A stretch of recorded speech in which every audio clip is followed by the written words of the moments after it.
चुनाव का मौसम अब पूरे परवान पर है। छठ महापर्व समाप्त हो गया है और सभी प्रत्याशी अब पूरा जोर लगाने में लग गए हैं। अब 20 तारीख को गिरिडीह विधानसभा क्षेत्र के लिए चुनाव होना है और ऐसे में सभी प्रत्याशी दमखम लगा रहे हैं और हम भी सभी प्रत्याशियों से आपकी मुलाकात करा रहे हैं।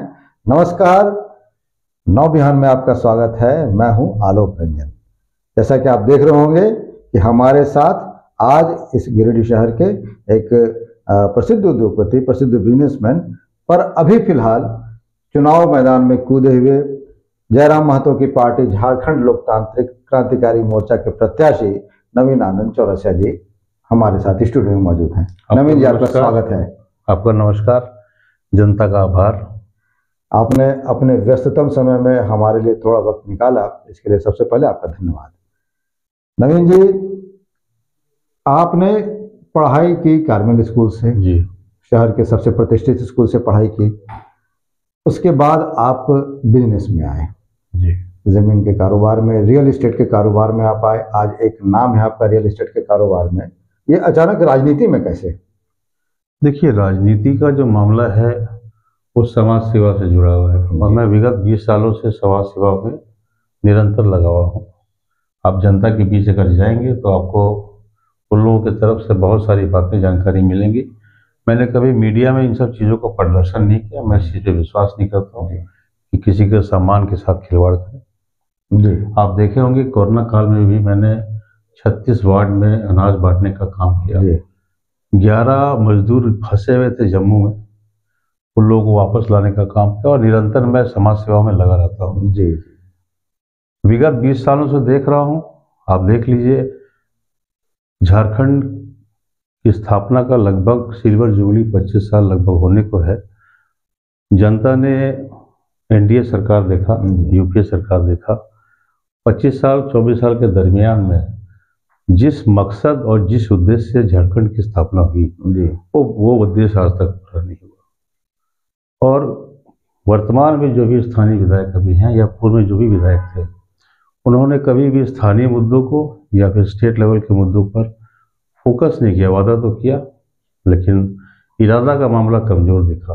आप देख लीजिए, आज के दिन में समाज में आप सड़क को देख लीजिए, यहाँ पर उपलब्ध पानी की व्यवस्था को देख लीजिए। जी, गली गली जाइए, महिलाओं को देखिए, डेगची और बर्तन लेके 1-1 किलोमीटर तक पानी लाने जाती है। जी, आप युवा लोग को देखिए और युवाओं का पलायन देखिए। आप देखिए कि रोजगार का क्या व्यवस्था है। प्रदेश में जो है, बहुत सारे प्रदेश हैं जहाँ पर 90% तक की आरक्षण जो है स्थानीय लोगों के लिए घोषणा हो चुकी है, लेकिन झारखंड में आज तक ये मामला जो है घोषित नहीं हुआ। तो बहुत सारे मुद्दे मैं पिछले 20 साल से देख रहा हूँ।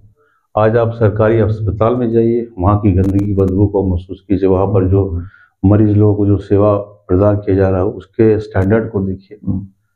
सीएस जैसे लगता है कोई राजा बैठा हुआ है। संज्ञान जो है किसी भी मामले में कितना ले रहे हैं आप लोग जो है, चौथे स्तर आप लोग खुद देख रहे हैं। जी, पॉल्यूशन के जो मामला है, आप देख लीजिए, औद्योगिक क्षेत्र में धुआं का जो अंबार है, लाखों लोगों की जिंदगी चपेट में है और जिला प्रशासन लगभग मौन है।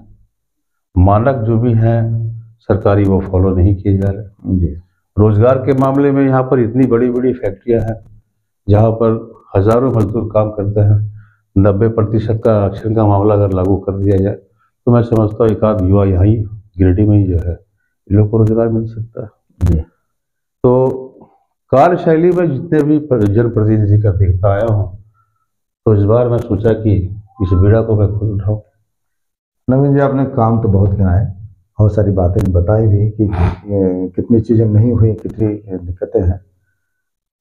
अभी आपका जो सामना है वो दो मंजे हुए खिलाड़ियों के साथ में। दोनों ही विधायक, अभी तो एक वर्तमान विधायक है और एक बार 2 बार के विधायक रह चुके थे, मनीष आबादी जी हैं। दोनों ही अपने कामों को गिना रहे हैं, लंबी लंबी फहरिस्त जारी की है। वर्तमान विधायक अपने कई कामों को गिना रहे हैं। कुछ बड़े बड़े काम हुए भी हैं, ऐसा नहीं कि नहीं कह सकते कि नहीं हुए हैं। आप कह सकते हैं क्या नहीं हुए, कुछ काम तो हुए हैं। देखिए, काम का सिलसिला जो होता है ना, वो अगर आपने जो है शिलान्यास किया है तो उद्घाटन भी दिखना चाहिए। कुछ चीज़ें तो बिल्कुल धरातल पर हैं, जैसे कि पचम्बा, गिरिडीह पचम्बा जो 4 लेन सड़क है उसका काम चालू हो चुका है। यूनिवर्सिटी जो बन रही है टेक्निकल यूनिवर्सिटी, वो बिल्कुल अब देखिए जैसे मैया योजना है ना जी 3 महीना पहले से जो है बांटा जाता है, जी, वो 5 साल पहले क्यों नहीं लागू हुआ? आज आप जो सड़क से मैंने आपको बीच में मैं रोकते हुए बता क्योंकि मैंने उनका भी इंटरव्यू किया, तो ये सवाल था कि 5 साल पहले और अभी चुनाव के समय में जो बातें हो रही हैं, तो उन्होंने कहा कि 2 साल तो हमारा कोविड में गया, तो 2 साल आप हमको माइनस एनडीटीवी की एक कॉन्क्लेव चल रही थी बनियानी में जी, उस समय पे संजय जी जो है जिलाध्यक्ष, उन्होंने ये बात को रिपीट किया 2 बार कि 2 साल कोरोना के चलते सब कुछ ठप था। जी, सब कुछ ठप था भाई साहब, लेकिन मैंने तो 2 साल जनता के बीच 36 वार्ड में अनाज बांटा है। जी, आपका अगर इरादा नियत रहे तो आप किसी भी समय में आपको जनप्रतिनिधि बनाया गया। मैं उसी जब समय सभी लोग थोड़ा मोड़ा अभाव में चल रहे थे, लेकिन 11 लोग जो जम्मू में फंसे हुए थे उसको विधायक ने वापस नहीं मंगवाया, और भी कोई नेता सामने नहीं आए गिरिडीह में जी, मैं तो उस समय नेता भी नहीं था, मैं सोशल वर्कर था जी, बिल्कुल, मैं उन लोगों को वापस लाने का काम किया। मेरा कहना यह है कि 2 साल ठप रहा तो ठप तो जिंदगी नहीं हो गई, जनमानुस की जिंदगी तो ठप नहीं होगी, उनकी ज़रूरतें हैं और कुछ ज़रूरतों को आप पूरा कर सकते हैं, आप यहाँ के प्रतिनिधि हैं। एजेंडा पे आए तो जैसे विकास के मामले में मैं कुछ बातें मैं आपको गिना दूं। विधायक जी अपने विधायक बनने के बाद पहले हफ्ते में वो रेलवे स्टेशन गिरिडीह गए थे। उन्होंने वहाँ घोषणा की थी कि भाई अंटा बंगला से लेके झरिया गांधी तक का ओवर ब्रिज का निर्माण 1 साल में हो जाएगा। आप जाके देखिए वहाँ कोई भी एक ईंट भी जो है लगी है या एक गड्ढा हुआ है। फिर से चुनाव आ गया जी। रघुवर सरकार के समय को आपको याद कीजिए, उस समय गैर मजरूआ खास जमीन का जो है रजिस्ट्री को प्रतिबंधित कर दिया गया। हेमंत जी जो है चुनाव के वक्त, पिछले चुनाव के वक्त उन्होंने एक एजेंडा सेट किया कि मैं जिस दिन सरकार में आऊंगा पहला नंबर प्राथमिकता गैर मजरूआ खास जमीन की रजिस्ट्री को मैं खोलूंगा। 5 साल हो गए, दोबारा चुनाव आ गया। तो वादा और इरादा 2 अलग अलग चीजें हैं। आप सबसे पहले स्थानीय मुद्दों पर ध्यान दीजिएगा। 40 मैं भी 55 साल का हो गया, 30-40 साल से देख रहा हूँ भाई, सड़कें वैसे ही हैं लगभग। हम लोग के बच्चे जाते हैं कार्मल स्कूल, टेम्पो से जाते हैं और ऑटो रिक्शा से जाते हैं, लौट के आते हो तो जरूर बोलते हैं कि कमर में दर्द हो रहा है। पोल्यूशन के मामले में आप शहर में भी देखिए, फैक्ट्री से सटे हुए जितने भी पॉल्यूशन तो खैर वाकई बहुत बड़ा मुद्दा है शहर के लिए, और पॉल्यूशन को लेकर हमने आपके जो मुद्दा जयराम जी से मैं आपको थोड़ा सा बोलता हूँ कि पॉल्यूशन को लेकर मैंने आपके जो सुप्रीमो आपकी पार्टी के जो नेता हैं जयराम जी, उनसे भी मैंने ये सवाल किया था। तो उन्होंने लोकसभा चुनाव के दरमियान भी जब बात हुई तो उन्होंने कहा था कि हम लोग इस मुद्दे को उठाएंगे। तो क्या चुनाव के बाद परिणाम चाहे जो भी हो, क्या पॉल्यूशन का मुद्दा आपके एजेंडे में रहेगा? आज भी एजेंडे में है जी। आज भी कोई परहेज नहीं, खुलेआम बोल रहे हैं जी, है ना जी। और एक क्रांतिकारी योद्धा का जन्म पिछले 3 वर्षों के दरमियान में हुआ। यह आज जो भ्रष्टाचार लिप्त है हमारे झारखंड में जी, आप स्थानीय तरीके से आप देख लीजिए। गिरिडीह विधानसभा में आप देखिए टोल टैक्स की पार्टनरी देखिए आप, और बालू का जो है जो लूट चल रहा है। मैं छठघाट गया था तो नंगे पांव जाते हैं हम लोग ना, पैर चुभ रहा था, सिर्फ पत्थर थी। कहाँ गायब हो गया बालू? बालू बताइए। आज तो कोई मामला लीगल तरीके से कोई भी ऑथराइज तो है नहीं। आप आइए सीसीएल की, और सीसीएल में जितना भी लोडिंग हो रहा है उसमें व्याप्त जो भ्रष्टाचार है, रंगदारी, उसको आप देखिए। सवाल ये है कि भाई हमारे विधायक जो प्रतिनिधि चुने जाते हैं, जनता उनको चुनती है, तो किस लिए चुनती है? कि आप उनके सारी समस्याओं को दूर करेंगे। सरकारी अस्पताल को अगर 24 नहीं 48 घंटा में अगर विधायक चाह लेंगे ना, तो वो उनका काया पलट हो सकता है। आप अभी रात को जाइए, जाके देखिए क्या व्यवस्था। तो इन सब चीज़ों से प्रेरित होकर मैं, और खासकर जयराम दा की जो विचारधारा है, जो उन्होंने अपना एक संकल्प लिया है और जो विजन दिखता है उनके साथ, मुझे लगता है कि आने वाले जो सीएम हैं जयराम दा हैं, और उनके सीएम बनने के बाद आप देखिएगा कि एक नया प्रारूप आपको नजर आएगा झारखंड का। अच्छा, ये लगता नहीं आप कुछ बड़ा दावा कर रहे हैं कि जयराम जी इस बार मुख्यमंत्री बन जाएंगे? देखिए, मैंने पूर्व में भी आपको कहा कि 25 साल तक जनता ने एनडीए सरकार और यूपीए सरकार को मौका दिया।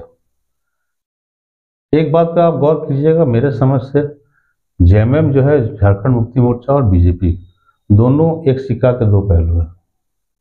पूर्व में भी ये लोग दोनों जो है 2 बार गठबंधन कर चुके हैं।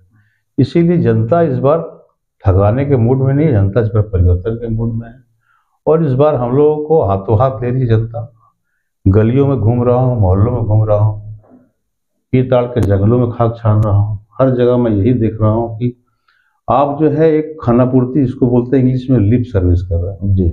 बुनियादी समस्याएं आज भी खत्म नहीं। अच्छा, नवीन जी, हम लोग पहले से भी जानते हैं कि आप बहुत अच्छे वक्ता भी हैं, काफ़ी अच्छे इंटरव्यू देते हैं। आप अभी आप एक राजनीतिज्ञ के तौर पर मैदान में हैं। इसके पहले आप समाज सेवा, जैसे आपने कहा कि आपने समाज के लिए काफ़ी काम किया है, तो इस दरमियान तो आपका संबंध निर्भय शाहवादी जी, भारतीय जनता पार्टी के विधायक जो रह चुके हैं उनके साथ भी, और वर्तमान विधायक सुधीर कुमार सोनू जी के साथ भी, कभी दोनों के साथ भी बढ़िया संबंध रहा। आज जब आप विरोध में खड़े हैं और आज जब जीतने का दावा कर रहे हैं, तो नवीन आनंद चौरसिया एक राजनीतिज्ञ के तौर पर इस चुनाव में अभी अपने आप को कहाँ पाते हैं? एक ईमानदार देखिए, मैं जनता का प्रतिनिधि के तौर पे अपने आप को देख रहा हूँ। जनता की जितनी समस्याएं हैं, व्यक्तिगत मामले को दरकिनार कीजिए। अगर आप पूर्व में जाएंगे तो मैंने भी 2-3 विधायकों के लिए, मैं नाम नहीं ले रहा हूँ, कैंपेन किया, उन लोगों को जिताने का काम किया, बहुत मेहनत किया, उम्मीद के साथ कि भाई ये लोग सारे लोग जनता की जितनी भी समस्याओं का निदान करेंगे। निराशा ही मिली। अच्छा, एक थोड़ा सा कड़ा सवाल है। सवाल यह है कि शहर में तरह तरह की चर्चाएं हैं। उन चर्चाओं में कुछ लोग इससे ये चर्चा कर रहे हैं कि आपका कैंची छाप जो है, वो कैंची जो है सो, कुछ लोगों की चर्चा है कि वो भाजपा का वोट काटेगा, कुछ लोगों की चर्चा है कि ये कैंची जो है सो जेएमएम का वोट काटेगा। ये कैंची किसका वोट काटेगा या अपना वोट लाएगा?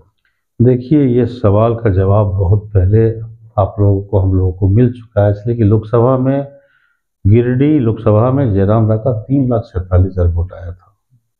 गिरिडीह 23,000, डुमरी 95,000, टुंडी 90,000। तो ये 3,47,000 का रिपोर्ट कार्ड के बाद मेरे समझ से ये जो विचारधारा है या धारणा है, ये मामला गौन हो चुका है। आज के दिन में जयराम दा जो है, जी एक बोलते हैं वोट कटवा पार्टी, जी। तो ये जनता जो मैंडेट दी है 3,47,000, वो सबसे बड़ा जवाब है जनता का। जी।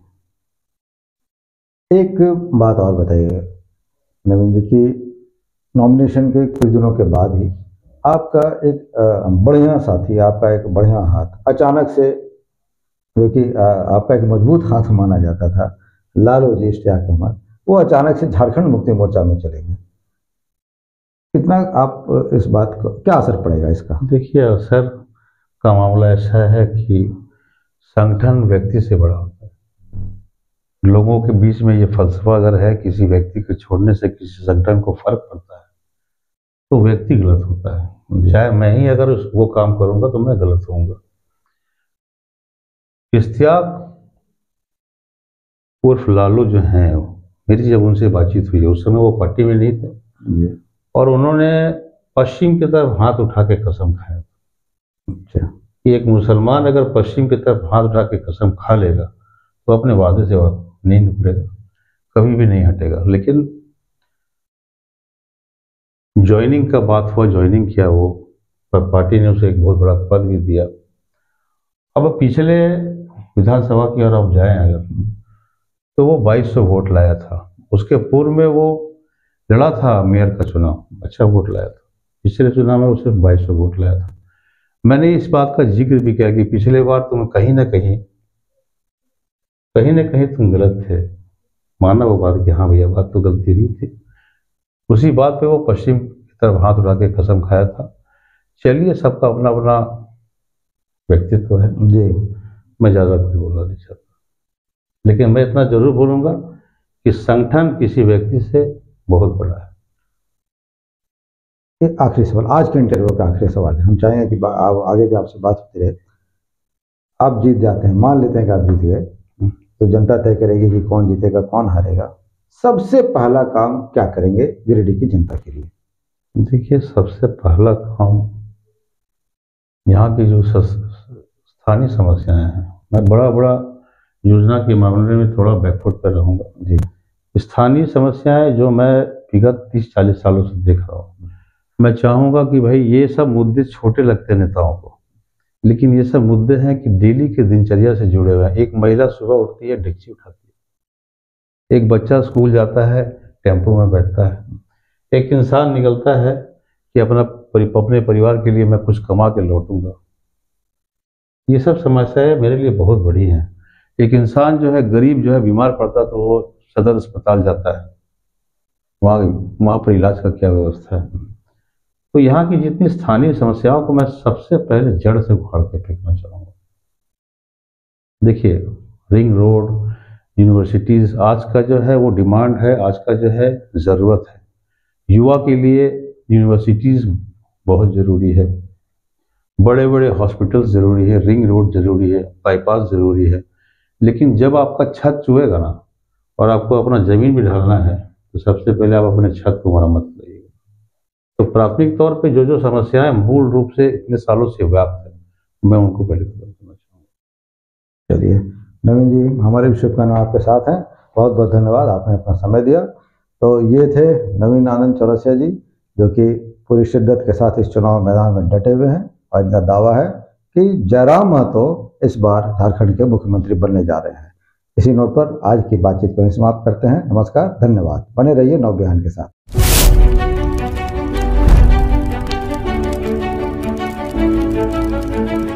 अब अपने घर, ऑफिस व दुकान को और भी आकर्षक बनाएं मयंक एल्युमिनियम एंड ग्लास के साथ। ब्लॉक रोड, सीहोड़ी, मंगल मूर्ति विवाह भवन के समीप खुल गया है मयंक एल्युमिनियम एंड ग्लास।